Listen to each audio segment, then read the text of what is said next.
Thank you for being here with us and with me. It's an honor to be your host for the day.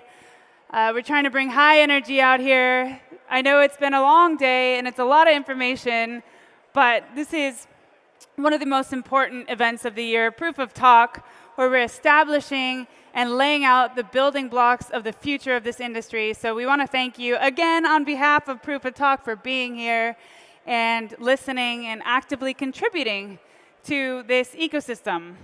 So, without further ado, our next panel is also of big interest worldwide and also coinciding with the ethos of this space in if we're decentralized, how should that be regulated and how can it be? How can we find a happy medium where we don't compromise on our ethos as a society in Web3 and on the building blocks of it, which is freedom, which is digital ownership? How do we converge those two spaces to make some proper regulation? And how do we teach builders to prepare for that regulation? A lot of builders are feeling around in the dark right now because they don't know the regulation standards they need to adhere to. So on this next panel, we're going to go over how builders should be focusing on building in order to comply with the regulations that will be coming up. And it'll be a debate style. Regulating the unregulatable. Can traditional frameworks adapt to DeFi? That is the question. So to enlighten us on this topic, like to introduce our speakers. Matthew, Head of Digital Assets Research at VanEck. William, Founding Partner of ORWL. Jon, Head of Policy and EMEA at Uniswap Labs. And Bruno at Atlendis Labs, and moderated by Christian, Partner and CLO at Greenfield Capital. Please give them a warm round of applause.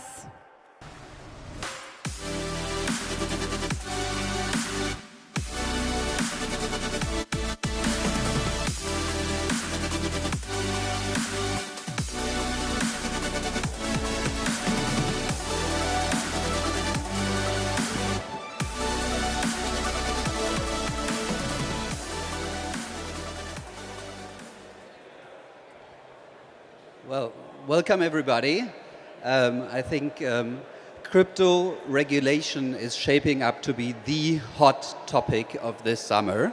And the hardest nut to crack from a regulatory perspective is DeFi.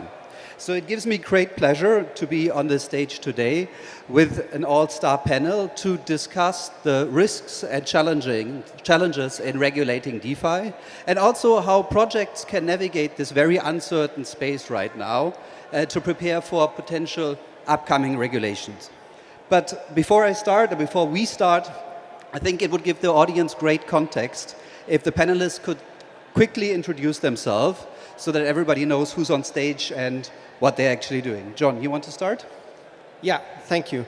So my name is Jon Isaksen. I head up policy for the EMEA region, so UK, EU, and the Middle East for Uniswap Labs.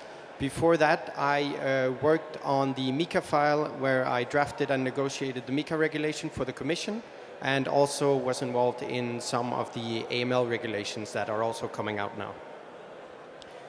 Good afternoon. I'm Matthew Sigel. I run crypto research at VanEck. VanEck is a New York-based money manager with about 80 billion in AUM. Crypto is less than 1% of our assets, but it's been a large percentage of our incremental investment. We run regulated exchange-traded products in Europe, a number of single token funds, and then we have 2 actively managed token funds run out of New York. We have a community NFT project. We are doing some validation on blockchain nodes, and we've got a big venture book as well. So as some of you might have noticed, I'm not Faustine. She sent apologize for not being here today. And on the other hand, I'm really grateful to her and her association to give us the opportunity to be here. So I'm Bruno Pousset. I'm the general counsel of a company called Atlendis Labs. So we are a team developing a decentralized crypto lending protocol called Atlendis. We are a team of 15 people spread around France and the European Union. And so our protocol is based on the Polygon blockchain, and so far it allows a loan volume of approximately 6.5 million, and we have around 6,000 active wallets on the protocol. Hello everyone, I'm William O'Rourke. I'm one of the founding partner of ORWL law firm, which is basically one of the leading law firm in Paris, in France, in the assistance of crypto businesses and crypto projects. And I'm in charge of the regulatory practice. So basically I help projects comply with the regulation or find solution regarding MiCA, for instance, or all that stuff. Great. So just from my side to complete, Christian Zimmermann, I'm partner and CLO of Greenfield Capital. We are a crypto-only investment fund based out of Europe. So to start, I think, Jon, you just mentioned it, you were part of drafting MiCA. One of the things that's actually, in my opinion, best about MiCA is what's actually not in MiCA, namely that the co-regulators took the very conscious decision to exclude fully decentralized protocols from MiCA because they could not do it justice. But still, there are certain procedures in MiCA. For example, it starts with an 18-month review period right after now it has been published. So maybe my question to you as one of the guys who actually drafted it, what is going to be the timeline for MiCA 2.0 and what can we expect and what's in the discussion right now? Okay, well, that's going to be a very best guess.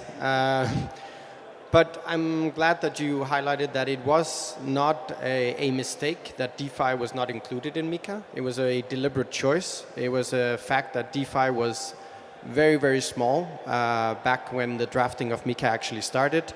And the challenges, as we will get to today, about regulating something where there actually is no financial intermediary is very different than enlarging the scope of the assets that your MiFID-like rules will actually cover. I think when we consider MiCA 2 and whether that will include DeFi or staking and lending or what else that the Commission and the member states consider to be an issue, it's true that the first timeline we look at is the 18 months that is given in MiCA to assess whether DeFi requires any regulation, along with a string of other topics. I think it will depend on two things. It will depend on whether, one, if you see a huge DeFi market failure, like is one of the reasons why MiCA came into place was because there was market failures, there was hacks, there was a lack of consumer protection with centralized exchanges and custodians. If we see something similar in DeFi, that might give regulators the urge to actually draft something. At the same time, if we see a huge influx of volumes into DeFi, which makes it substantial enough that it's something they need to care about, you could also expect that after 18 months, they will say, well, some of the challenges are maybe different, but now the volumes are so big and there's a spillover effect into financial stability, so we need to do something. So again, it's very difficult to say a specific timeline, but I think 24 months from now, you could probably have like the first movements of an idea for a proposal, if they're going to do one. So we have to get involved in the regulatory debate right now. So, but Matthew, we are always looking at this from a very much European perspective, but you have the advantage of being both based in the US and also having active projects here. So could you give us, just the audience, some flavor? You know, we sometimes see what sometimes we think of as craziness happening right now in the US. Like, is there some outlook that there is actually going to be a regulatory solution, or are we still going to continue living with this regulation by enforcement, which is very, very hard for DeFi projects to comply with? Yeah, so I'm going to come across as the bear on this panel because, in fact, VanEck is not able to participate directly in DeFi from the US because we can't satisfy the current demands that the SEC is making on us, whether that's self-custody of wallets, which is, we had to abandon using Fireblocks because of the SEC proposed custody rule, or whether it's satisfying the AML KYC requirements when you deal in a permissionless pool. That's too risky for us as a regulated entity. Now, we're hopeful that that's going to change, and we own a lot of these tokens, which we can do in a regulatory compliant way. But the rule, just in the last 6 months, the rules have changed so much that we've had to abandon some of our investment plans in the US and shift to Europe. And just to like lay the groundwork, like the US has 3 branches of government, right? There's an executive branch that's run by the president, who has instructed every federal agency to crack down with maximum effort on crypto. And that's what we're seeing right now. You have the legislative branch, which could pass a law and change what the executive branch is doing, but the legislative branch is extremely divided. One side is very hostile, and although we have some proposals, there's a very low likelihood that anything is going to get done. And so then we're left with the third branch, which is the judicial branch, and that's where the Coinbase lawsuit, the Grayscale lawsuit, the Binance lawsuit will go a great way towards producing case law that can serve as precedent, and we have to essentially at this point lay our hopes that we're going to have judicial victories, because the executive branch is not standing still. And although MiCA has exempted DeFi from its regulatory purview, the SEC, in fact, has proposed a new rule. I know that Coinbase says that the SEC isn't proposing rules. That's bullshit. They are, right? They've proposed a new rule that will redefine what it means to be an exchange. And under that new rule, the comment period closed yesterday. You may have seen a whole lot of comments that were submitted by projects like Polygon and others. But under that rule, the old definition of what is an exchange is broadened to include any group of people that facilitate transactions on a decentralized protocol. And it even raises the possibility that miners, validators, wallet providers who don't actually know their end customers would have to register as an exchange. There's no other way to say that than that it's very negative, and that if that rule is enacted, there will be lawsuits from the crypto industry to try to stall it. But those lawsuits are going to take time, and so as a result, we're stuck in these like multi-year period of waiting for the judiciary. The bright hope that I would say is that this reminds me of the online gambling debate. So in 2018, there was a Supreme Court case, the New Jersey versus NCAA, which is the College Basketball Association, and in one stroke, online gambling was legalized nationwide after 20 years of fights about this. And then you had DraftKings go public, and then you had all this capital flow into the sector. And some places that had previously been opposed, like the National Football League, now they're partnering with online gaming industries. And so, you know, that's the switch that we hope will flick, is victories in the court or possibly some change to the law a couple years down the road. Until then, DeFi is too dangerous in the US. Avoid. Yeah, thanks for the perspective, you too. I think, Bruno, for you, you're actually advising and managing DeFi protocol in these very uncertain times. So you will have first-hand insight on actually how to deal with this and what kind of challenges there are for regulating a DeFi protocol. If you could give us some insights, you know, how well do traditional frameworks apply to DeFi, and what kind of gaps are there if we are talking about DeFi, just to set the stage? Yeah, so I could actually be talking about that for hours, so I'll just try to give you some examples. But yeah, of course, I mean, as the general counsel of a DeFi project, it's really like a day-to-day challenge to try to constantly adapting ourselves to what the regulation is. So it's both really a passionate job, because so you see like that everyone is actually thinking of how should DeFi regulated at the US level, EU level, also on Asia and different other continents.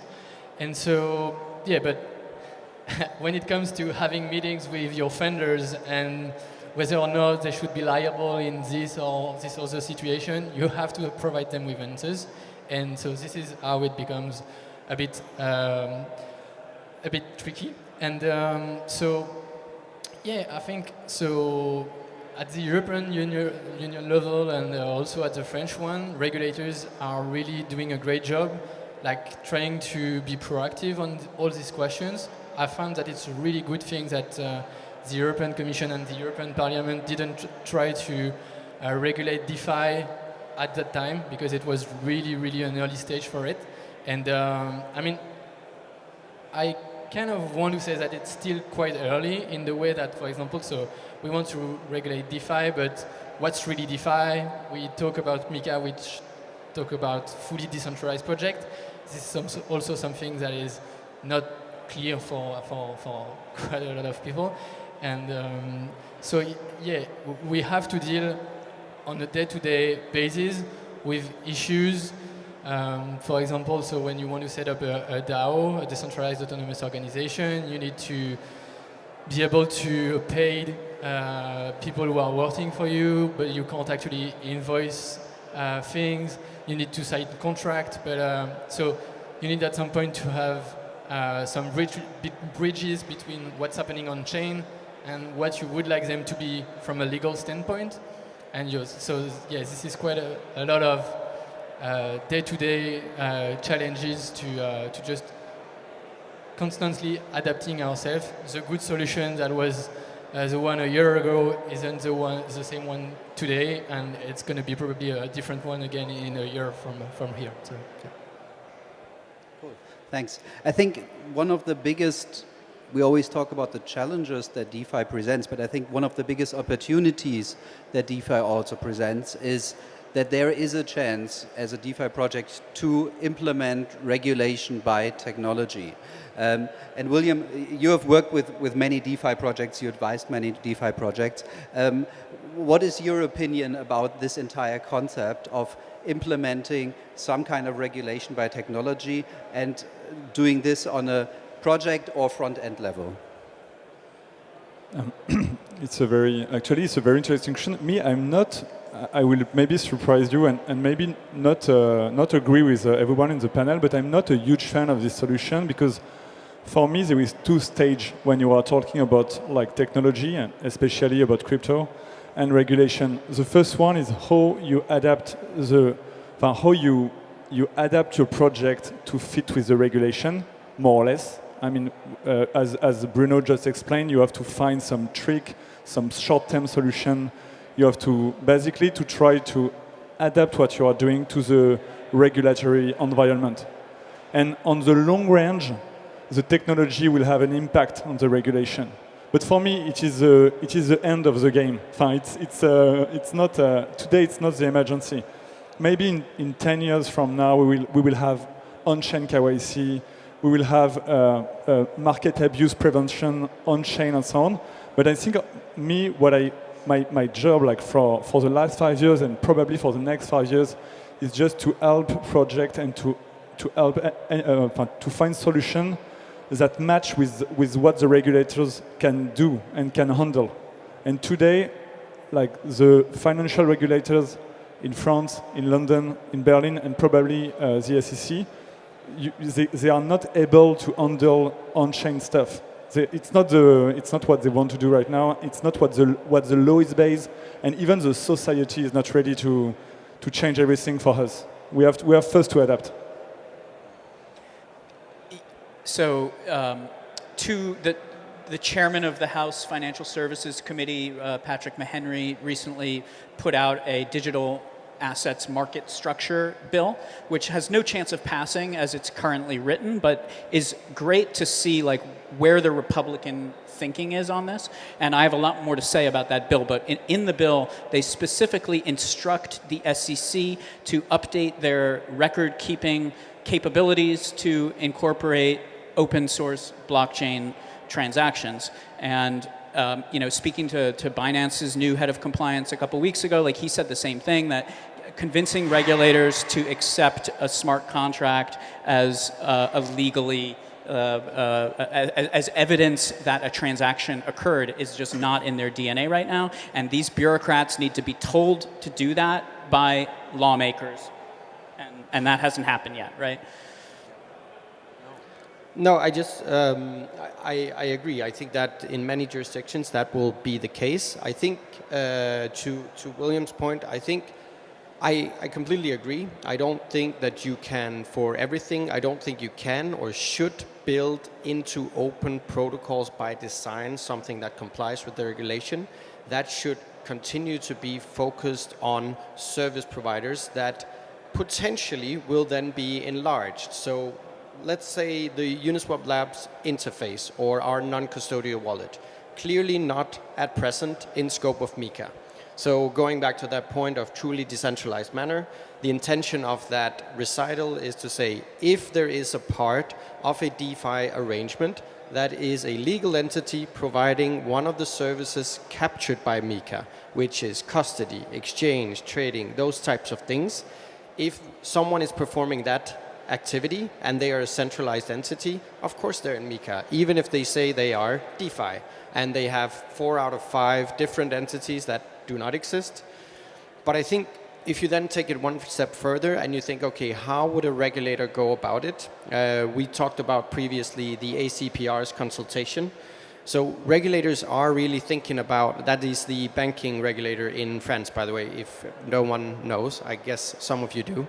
But they are really looking at, so, okay, we agree that it will always be a case-by-case assessment whether someone is inside or outside the scope of a regulation. But if we take it one step further and we acknowledge the fact that some projects will be fully outside, nobody is questioning whether we should try to apply regulation to Bitcoin. No one knows Satoshi or no one knows who, well, what would you do? How would you actually go about it?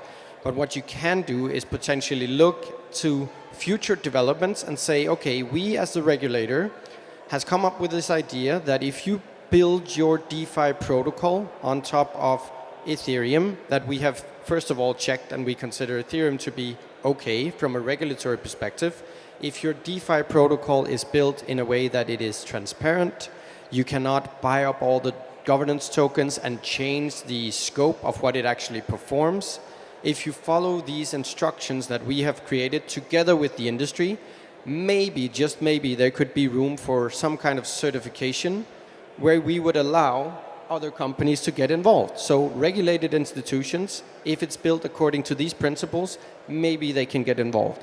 So I think that kind of incentivization can be done. That is not regulation by into the protocol, but it's still like something in everyone's interest. If it's security, transparency, like that it's tamper-proof, that you can't really manipulate it. But then we go to the other end, and then I'll finish, sorry. Then we go back to the interfaces that sit on the perimeter. So right now, our startup scope, but in the future, I mean, I don't think any one of us thinks that for DeFi to become mainstream, it doesn't mean that we will all learn how to code or access the protocols directly. We will, most of us, keep using interfaces. So if you want to do anything, you have to come up with, you have to do the assessment of, okay, what should apply to an interface? How do we get the interfaces to push down to the protocol developers to make sure that everyone builds in a way that we can actually get this, rid of these scams, rid of these security failures that we see. I think that's from my perspective, the main way you can actually do it. So VanEck pushes us to build in a certain way, and then maybe it happens because you want liquidity. You want institutions to come into the ecosystem. You want users to be safe. Sorry, I went on. No. I think, no, you just opened up the very interesting discussion about the various proposals that are currently out there, how to regulate DeFi. And I think that what the Bank of France is doing is definitely one of the more interesting ones, and the consultation just ended last week. And we will see what's going to come out of that. William, you were one of the core contributors of a different proposal, namely also in France from Ardan. Maybe it would be good for perspective also, what is your position on this, or Ardan's position on that? And maybe also, you know, nobody's ever critical of his own stuff, but you know, there are lots of things which we had just discussed on the Bank of France disposal. Maybe what are good or bad things about both of them in comparison? Yeah, so the Ardan, it is a crypto association in France who gather like approximately every crypto project in France, and basically this association is constantly talking and providing report to the regulators, to the policymakers, and so on. And the Ardan has published a report about the DeFi regulation, exactly for the same reason we were talking before, in prevision of this report from the Commission that is planned by MICA in 18 or 18 months at least. So the ADAN have asked all the members what they were the thinking about why DeFi should be regulated, and providing for a dozen of propositions. I will not recall them all, of course, but basically, of course, they were like a huge, the huge expectation of give some time to the regulator to observe and to monitor what happened in DeFi, because we are talking of DeFi, it's something that is still very young, very evolving and very nascent. They were also, of course, the industry was asking for the adaptation of the current regulation, which makes sense because the current regulation, like for instance MiFID regulation we apply to financial instruments, there is some principles that are not all, that some of them of course have to apply to DeFi, but most of the disposition in this regulation are very specific to centralized products, centralized. It's dozens of years of practice and trade-free regulations that need to be adapted, of course, to a new sector like DeFi.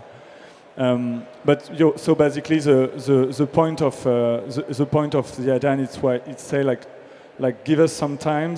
Let's observe what happened on DeFi. Let's observe and assess what are the real financial risks on DeFi, and try to find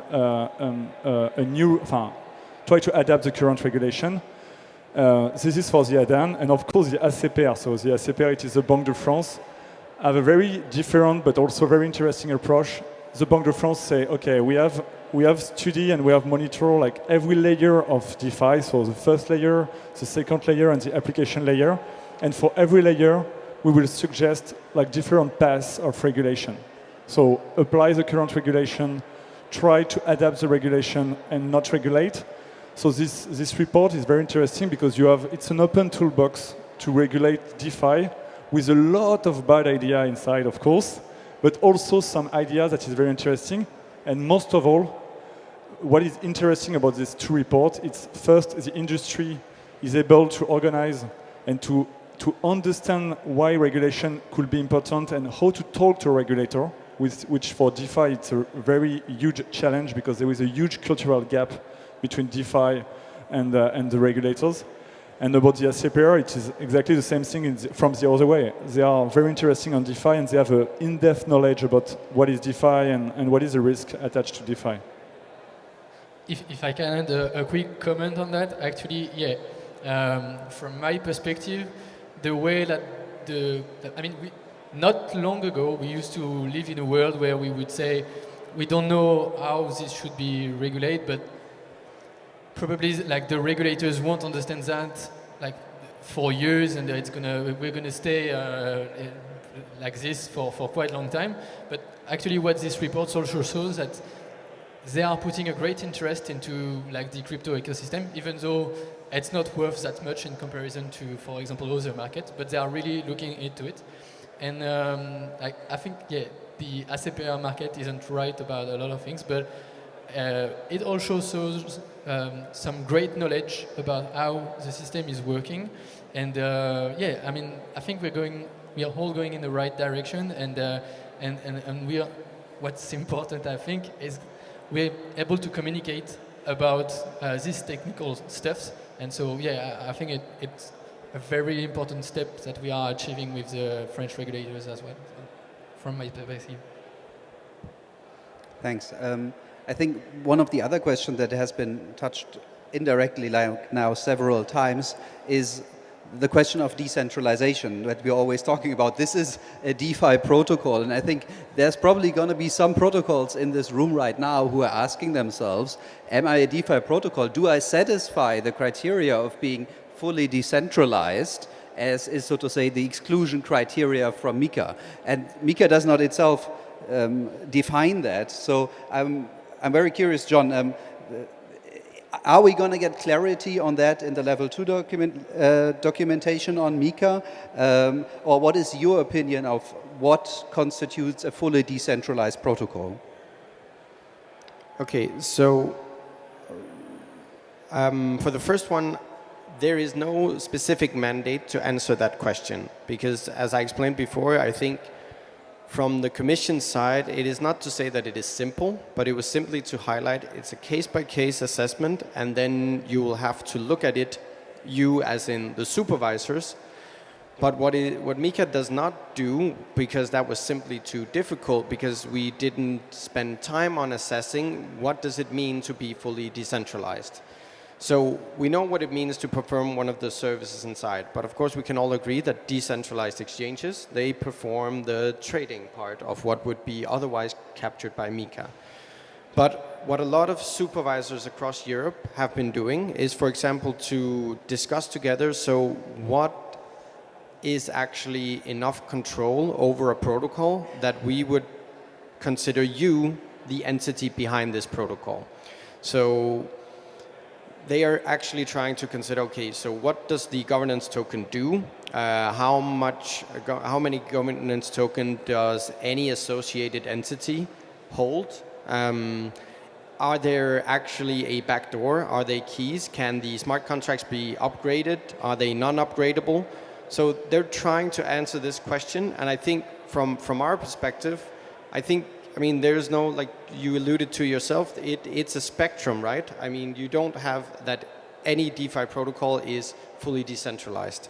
Some, for good reason, they have the possibility to amend smart contracts or to call into oracles or to upgrade over time. Others are more immutable. So there's no way, for example, to update the core smart contracts of the Uniswap v3 protocol, which means that any new functionality would have to be in a new protocol, which is why you might have seen a couple of days ago there was the mention of a v4.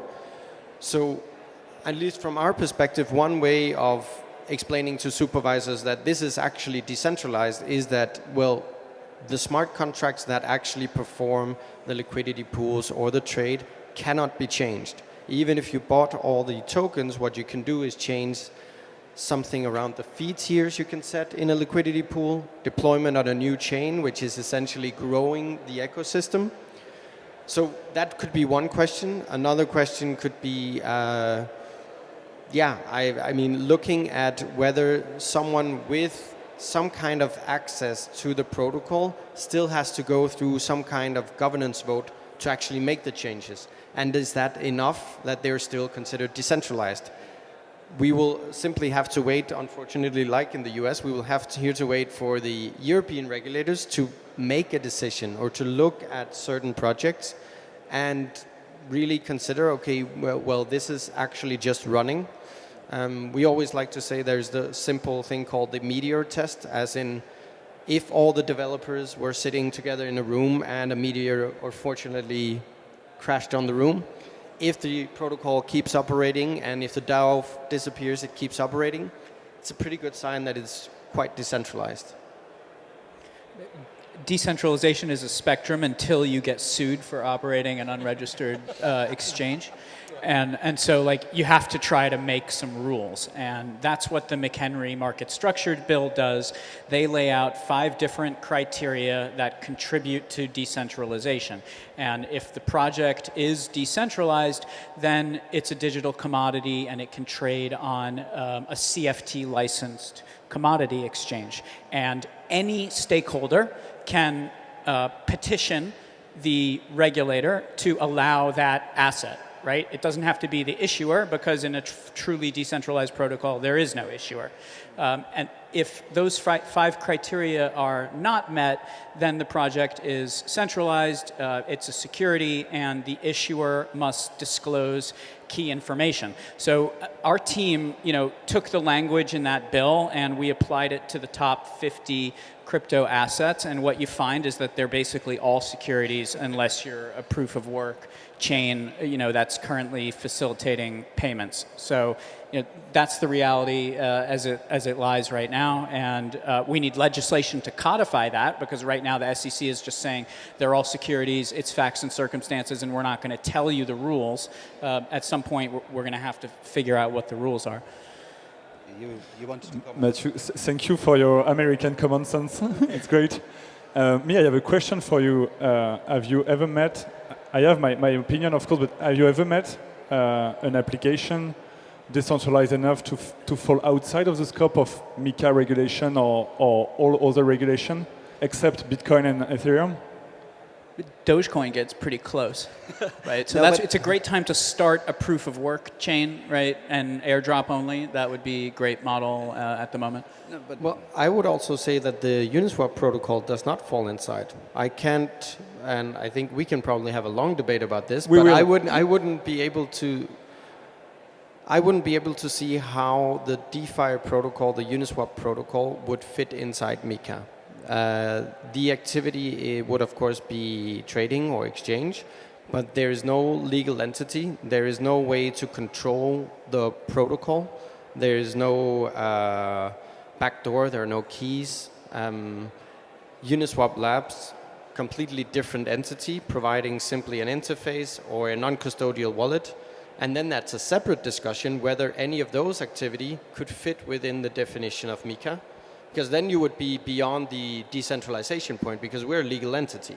But that's two separate discussions. One is whether it's a decentralized, one is whether how far can you stretch the notion of an interface or a non-custodial wallet with deeply integrated features from third parties before it actually performs the activity in MiCA. So I think that's two separate discussions. And I think for the DeFi protocol part, I couldn't point, or I wouldn't figure out how to point at anyone to say they're the entity behind that protocol, because there's no way to change it. Even if you're Hayden, our CEO, or if you're the core developer team who initially launched the open source code, you couldn't go in and do anything. So even if we were ordered to do something, what are we supposed to do? It runs on the Ethereum virtual machine. Yeah, but I think William touched on an important point there, because I think, of course, this is your perspective as Uniswap, but very few protocols are as old and as decentralized as Uniswap. So if you put these very harsh criteria at projects which are just starting out, which have a very clear view to becoming decentralized, like Uniswap started out at some point and went to the decentralization route. So I think, William, my response to that would be the question, should it be that it is decentralized, or should it be that there is a clear path for the project to become decentralized? But yeah, you said it all. Decentralized come with a huge cost. And that's the key. That's the lesson. That's my humble lesson for today. It's just if you're launching a DeFi project or a so-called DeFi project, just be humble and ask yourself if you think you are really decentralized, and if you are paying the price of being centralized, because it means that you do not have to have any control about the smart contract. There is a lot of there is a lot of things that it imply a lot of things. It's not just a word, and especially as Matthew just said it all. You are saying you are decentralized when the regulators come after you. It's really useless. Yeah, I wanted to add to that actually it's definitely your point, but I mean, because it would be actually temptful to just read MiCA and say, okay, we are just decentralized, it doesn't apply to us, so let's move forward with our project. Yeah, I think in assessing how decentralized is a project, I think definitely like the maturity of it should be an important criteria, because I mean, for like Uniswap protocol, Aave protocol, I mean, all these protocols, they've been building for quite a long time now, and so obviously they are more decentralized than like 2, 3, 4, 5 team members that are now creating a new protocol, trying to have a governance on chain, but who will own the token in the really beginning. So, I mean, yeah, obviously. So I'm really looking forward to at the European Union level, but also in the US, we're going to like try to kind of, if we do, build this like path to decentralization, and yeah, maybe have some kind of a waiver or something for the, say, first 2 years, I don't know, but for the project to have the opportunity to become decentralized if it wants to. Yeah, I think you're already talking about something very important there. I think there are these discussions about having a sandbox regime, but we'll see how useful that is or not. But given that we only have 10 minutes left, so something that I also wanted to put to the panel is, given these uncertainties, everybody here has a different opinion, and also the regulators, we don't know how they are going to end up. So what can DeFi projects do now to prepare for this uncertain potential future regulation, to be one step ahead of the game, and also to potentially avoid liability if something fails? Who wants to start of you guys? Staying away from the US, maybe? I don't know. Geofence OS, okay, that's one proposal. One of the main reasons why the US is going after Binance and CZ is because the company does not have traditional forms of corporate governance that would allow like a Big Four auditor to stamp their books with an OK, right? So a project doesn't have to be completely decentralized from the start, but there does need to be some governance, like some independent board members that are disclosed, like just common sense stuff, I think, that a lot of crypto projects don't do would be a good start. Yeah, and I would also say, I think and I hope that that's something that most whether it's DeFi protocol developers that put stuff out open source, or whether you try to compete in this whole range of interface providers, whether you try to become the new MetaMask, or like us, we try to compete now with the Uniswap wallet, you definitely want to make sure that you do the check. If you are the consumer-facing product, it is your inherent responsibility to check the protocols that you are allowing users or assisting users to access. So one example is, of course, like when Mika arrives, it would be a low-hanging fruit to make the disclosure requirements for all the tokens available even through an interface. So this doesn't require much. It's simply linking to Coinbase or whoever actually initially launched that disclosure document. So I think, again, if everyone were building super safe protocols and there was no issues, then of course the regulatory scrutiny would be less. That's not to say it would stop. As I mentioned at the beginning, if there's a lot of influx of volume, regulators will still try to regulate it, essentially, but it would be for a very different reason. It would again be from that good perspective of all regulators to preserve financial stability and especially consumer protection, because that's first and foremost in DeFi.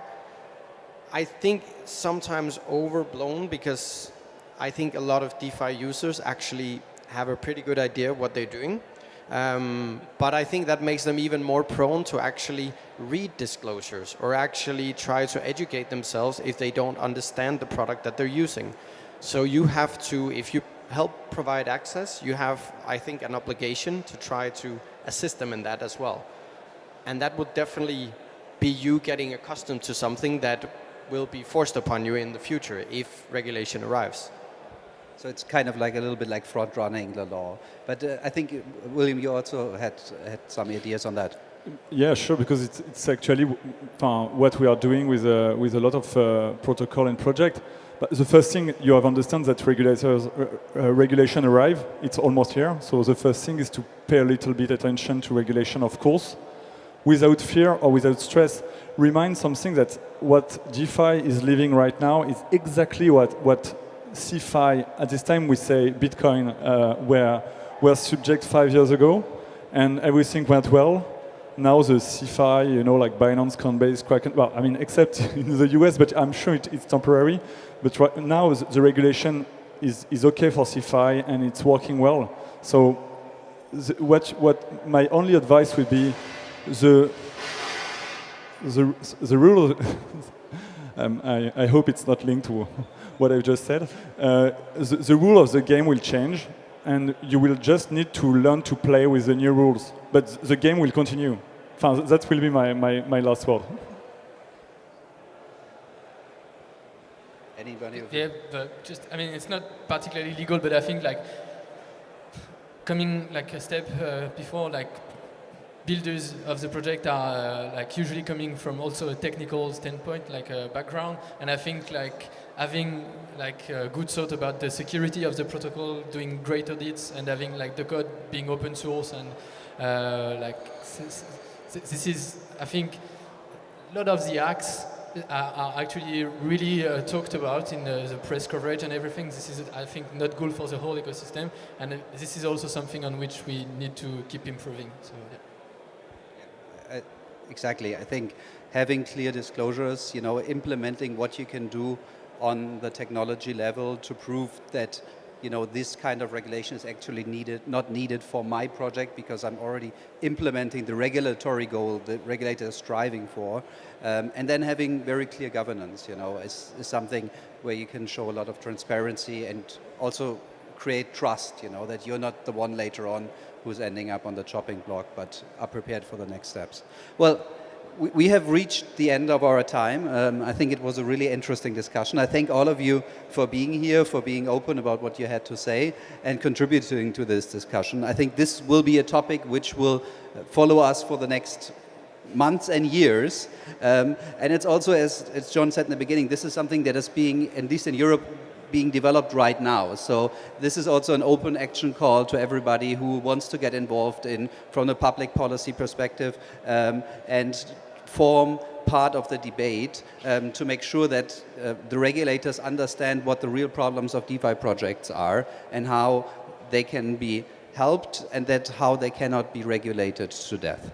Thank you very much. Thank you.